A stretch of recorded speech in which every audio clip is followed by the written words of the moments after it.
시간이 멈춰졌을 때 나의 시간이 멈춘 건지 하나님의 시간이 멈춘 건지를 점검해 보아야 합니다.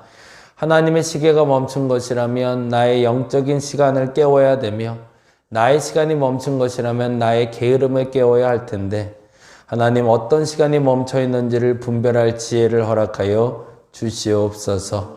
나의 게으름 때문에 오늘을 하루를 온전히 살지 못한다면 그것은 회개할 제목이고 고쳐야 될 제목이지만 내가 하나님 앞에 깨어있지 못해 그 영적인 시간이 멈추었다면 오늘 이 시간 하나님 앞에 경건하게 무릎 꿇고 그 시간을 깨어가게 하여 주시옵소서.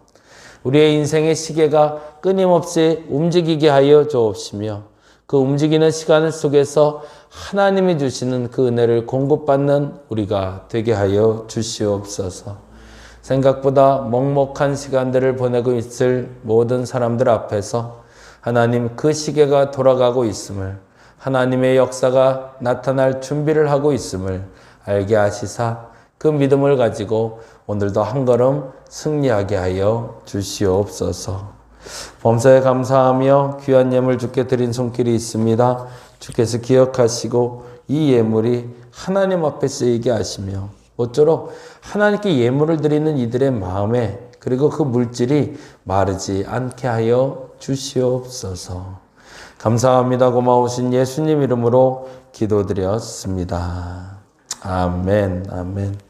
오늘은 열왕기하 6장에 있는 말씀 함께 봅니다. 6장 8절에서 14절. 6장 8절에서 14절.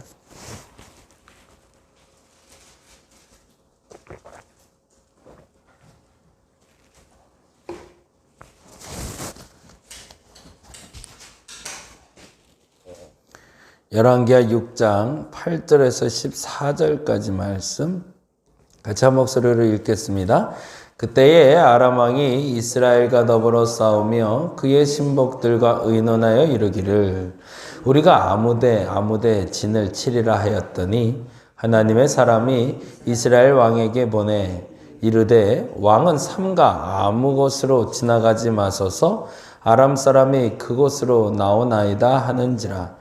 이스라엘 왕이 하나님의 사람이 자기에게 말하여 곳으로 사람을 보내 방비하기가 한두 번이 아닌지라.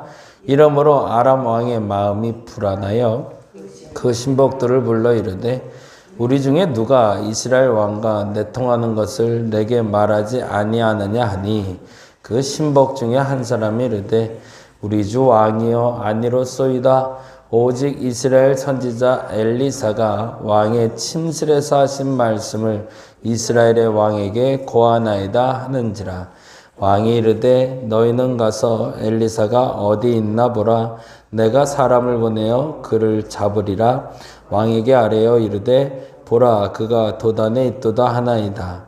왕이 이 말과 병거와 많은 군사를 보내매 그들이 밤에 가서 그 성읍을 에워쌌더라. 아멘. 오늘은 6장부터 8장 보는 날이고요. 6장을 두 개로 좀 나눠서 보려고 오늘 8절부터 14절까지 말씀만 잠깐 봤습니다. 6장은 두 가지 질문을 좀 하려고 하는데 첫째는요. 전쟁의 상황은 이렇게 해놓으시면 좋을 것 같아요. 전쟁의 상황은 저희는 사실은 6.25 동란을 겪지 않은 세대이기 때문에 잘 모릅니다. 근데 전쟁을 치르신 분들은 아실 거예요. 전쟁이 얼마나 고달픈 일인지. 단지 우리는 무슨 게임하듯이 전쟁하는 세대를 살고 있는 젊은이들을 만나게 되지만 게임 같은 것이 전쟁이 아님을, 사람이 죽고 사는 문제가 어떤 문제임을 자각하시는 분들은 오늘의 본문들을 보시면서 마음이 더 애려지시고 아마 비슷한 공감대를 형성하실 것 같아요. 그래서 24절부터 33절까지 에워싸인 사마리아가 굶주리고 있고 그래서 그것 때문에 일어난 사건에 대해서 기록을 하고 있는데 이런 얘기가 나와요. 인플레이션이라고 그러죠. 물가가 올라가는 건 기본이고 물가가 어떻게 올라갔냐면 25절에 보니 이렇게 되어 있어요. 아람 사람이 사마리아를 에워싸므로 성중에 크게 줄여서 나귀 머리 하나에 은 80세겔이요 비둘기 똥 4분의 1의 값에 은 5세겔이라 하니 약간의 비유도 섞여 있는 것 같지만 세상 물가가 이렇게 비쌀까? 그러니까 쓸 수 있는 물건이 하나도 없을 만큼 아주 귀한 상황이 됐다라는 거고, 그리고 또 하나 이런 단어가 나오네요. 28절부터 잠깐 봅니다. 또 이르되 무슨 일이냐 하니 여인이 대답하되 이 여인이 내게 이르기를 내 아들을 내놓아라. 우리가 오늘 먹고 내일은 내 아들을 먹자 하매 우리가 드디어 내 아들을 삶아 먹었더니 이튿날에 내가 그 여인에게 이르되 내 아들을 내놓아라. 우리가 먹으리라 하나 그가 그 아들을 숨겼나이다. 이게 말도 안 되는 이러한 상황들이 벌어지고 있죠. 근데 사실은 이런 일들이 인육이라고 그러죠. 사람이 사람을 잡아먹는 일들이 그 극단적인 상황에서는 일어날 수 있음을 우리가 알고 있습니다. 그래서 이러한 상황들이 전쟁 중에 어떤 아픔으로 다가왔는지를 한번 찾아보는 시간들 되면 참 좋겠다라는 생각이 들고요. 사실은 오늘 본문을 읽은 이유는 31절 때문이었습니다. 31절 읽어볼까요?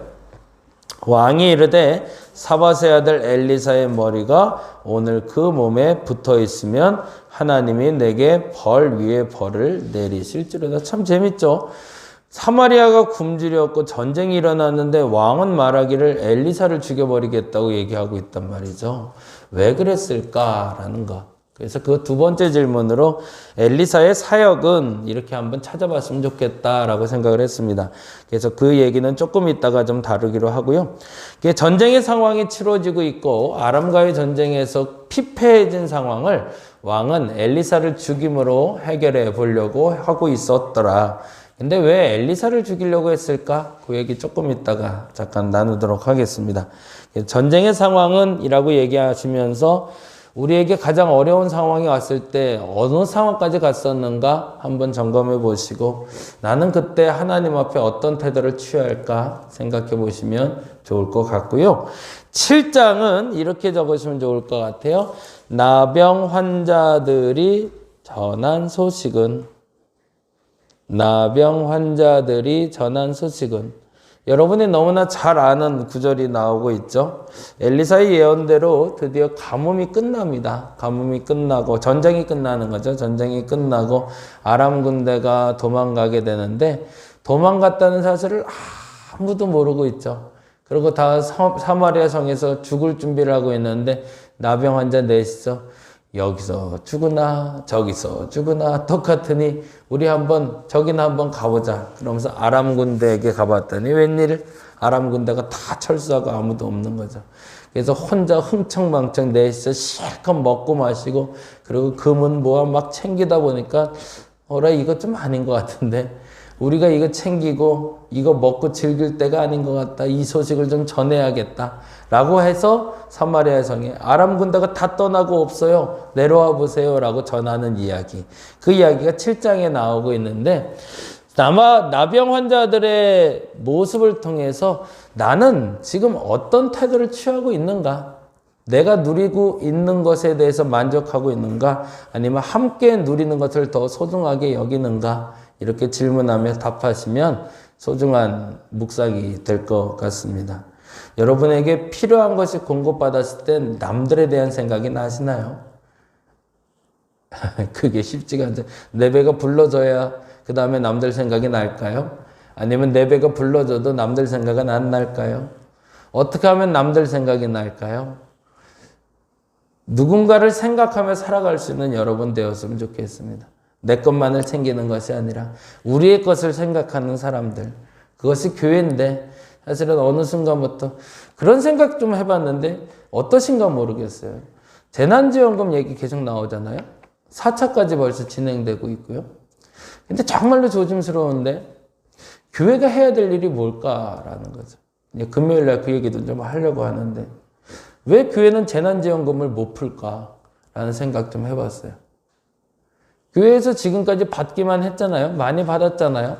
그리고 많이 누렸잖아요. 그리고 큰 교회가 됐잖아요. 그러면 그 큰 교회가 긍휼 사업을 해야 되지 않나요? 조금 풀어야 되지 않나요? 그냥 옛날에 이벤트성으로 월세 조금 지원하고 그리고 3개월 지원했나? 그러고서 입 싹 닫고 있잖아요, 지금.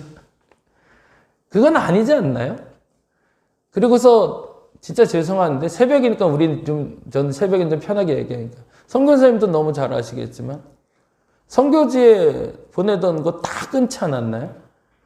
그리고 실질적으로 뭐 하고 있는지 정말 죄송하지만 내부 인테리어 바꾸는 교회들 많아졌고요. 그리고 내부에 설비 바꾸는 교회들 많아졌고요. 그리고 나서 진짜 너무 화가 나는데 아니 헌금은 작년 한 해 동안 그 이전에보다도 많이 모였다는 교회들 많이 있더라고요. 근데 그 돈들 다 뭐 하려고 그러는지 모르겠어요. 정부만 욕할 게 아니라 좀 해야 되지 않나요?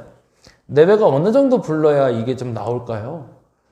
조금 이게 들어오는 게 있으면 나가는 게 있어야지 어떻게 계속 들어오기만 하는지 모르겠어요. 이게 정기적으로 이 코로나가 끝날 때까지 뭐 다는 못하더라도 그러면 교인들 중에 어려운 사람들이라도 14일반 찾아다니면서 5만 원, 10만 원이라도 좀 정기적으로 좀 지원해 주던가. 어느 교회에서는 그런 걸 하더라고요. 이게 돈으로 주는 게 이제 불편하니까 마음이 아마 그럴 수도 있잖아요. 돈으로 주는 게. 그러니까 지역 상품권 있죠. 온누리 상품권이라고. 그거를 지역 사람들에게 푸는 교회가 있더라고요. 큰 교회가 아니에요. 작은 교회가 그걸 해요. 아주 작은 교회인데 그걸 정기적으로 사서 헌금해서 몇 프로를 해서 그 지역 사람들하고 나누고 있더라고요. 서로 간에 심었자고. 그게 맞는 거 아닌가? 그런 생각이 좀 들어요. 나병 환자들이 먹다 보니까 미안했던 거거든요. 내 배가 자꾸 불러오기 시작하는데 내 배만 불러서 될 것 같지는 않던 생각이 든 거죠. 왜요? 아까 그 상황을 알거든요. 엄마가 아들을 잡아먹는 상황이 벌어진단 말이죠. 근데 그 와중에 내 배 채우겠다고 남들 신경 안 쓰고 그러고 있으면 안 되는 거니까. 그래서 나병 환자들은 그거 다 내려놓고 다시 도로 들어가서 그들의 말을 믿던 안 믿던 지금 이게 해결될 수 있는 방법이 있으니 그거 같이 하자라고 얘기하는 상황이 벌어지고 있습니다. 점검해 봤으면 좋겠습니다. 우리의 신앙이 과연 나를 위해서 끊임없이 기도하고 있는 건지 우리를 위해서 기도하고 있는 건지 그렇게 한번 묵상하고 실천할 수 있는 그리스도인이 되었으면 좋겠습니다. 우리도 한번 해볼까? 우리는 그 정도 여력은 안 되나? 우리 교회는? 네. 해야 될 일들이 있을 것 같아요. 근데 이제 너무 남들 욕만 할 게 아니라 정말 교회가 해야 될 일들 좀 하면서 욕을 먹더라도 할 건 하고 욕을 먹어야 되지 않을까라는 생각 좀 해봅니다. 8장은 이렇게 질문하고 답하면 좋겠습니다. 하사엘에 대한 예언은 이렇게 해주시면 좋을 것 같아요. 하사엘에 대한 예언은 하사엘에 대한 예언은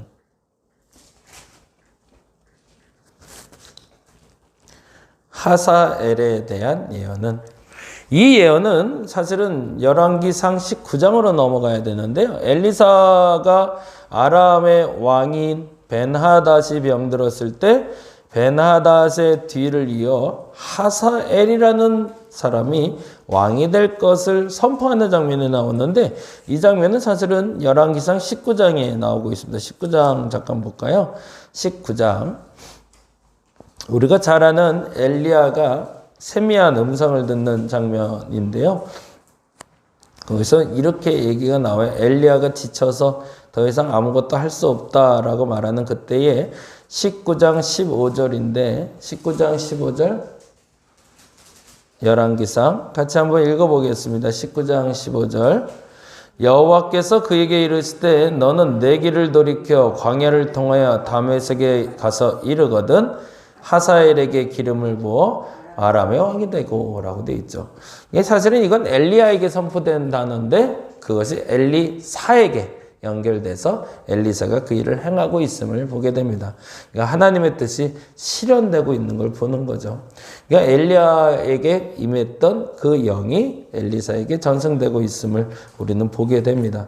근데 이 사건이 한 세대가 끝나고 한 세대가 시작되고 있음을 보여주는 결정적인 계기가 됩니다. 그래서 8장을 보시면서 다음 세대가 시작되고 있구나라는 것을 보시면 좋을 것 같고요. 아까 말씀드렸던 6장 이야기 잠깐 하고 마무리하려고 합니다. 저와 여러분이 이런 사람이 되었으면 좋겠다 싶어서요. 그 얘기 잠깐 하고 마무리하도록 하겠습니다. 6장 8절 말씀 같이 읽어봅니다. 아까 말씀드린 대로 질문은 엘리야의 사역은 이라고 하시면 되겠고요.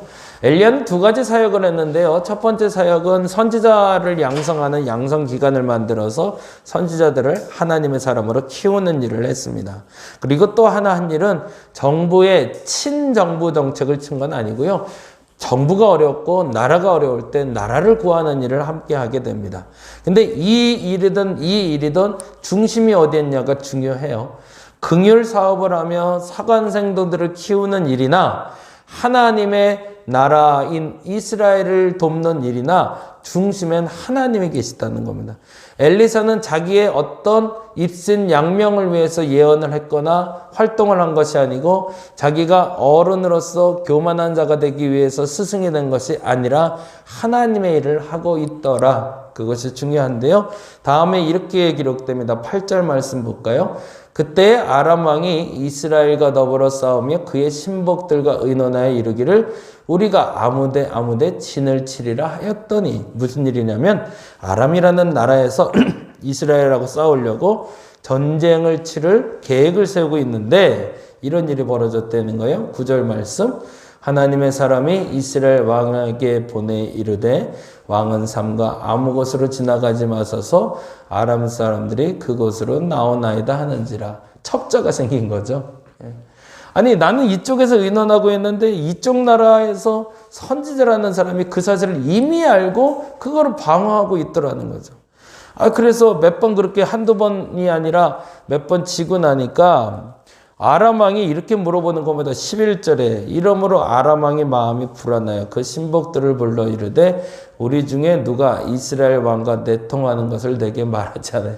도대체 누구냐? 첩자가 누구냐? 우리 안에 첩자가 있는 것 같다. 그랬더니 신복 중에 하나가 이렇게 얘기하는 거죠. 12절 그 신복 중에 한 사람이 이르되 우리 주 왕이 아니로소이다. 오직 이스라엘 선지자 엘리사가 왕의 침실에서 하신 말씀을 이스라엘 왕에게 고하나이다 하는지라.